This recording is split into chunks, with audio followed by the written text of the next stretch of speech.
বিএনপির মতো জামাতও চায় অন্তর্বর্তীকালীন সরকার যেন প্রশাসন, বিচার বিভাগ এবং দুর্নীতি ও ব্যাংক খাতের প্রয়োজনীয় সংস্কার দ্রুত এগিয়ে নেয়।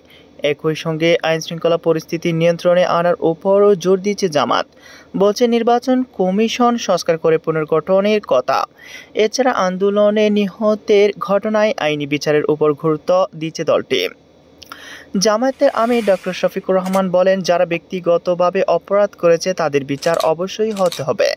তারা অপরাধী হলে অবশ্যই শাস্তি পাওয়া উচিত। এটা হচ্ছে ব্যক্তি বিচারের ক্ষেত্রে। আর দল হিসেবে পুরো দলটাই হত্যায় শরিক হয়ে গিয়েছিল। তিনি বলেন, তাদের মন্ত্রী বলেছেন ছাত্রদের আন্দোলন দমনের জন্য ছাত্রলীগই যথেষ্ট।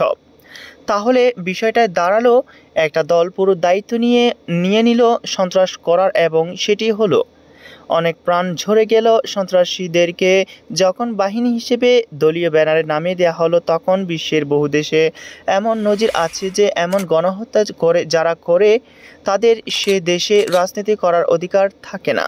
তবে জামাতের আমির জানাচ্ছেন, তারা এখনও দল হিসেবে আওয়ামী লীগকে নিষিদ্ধের দাবি জানাননি।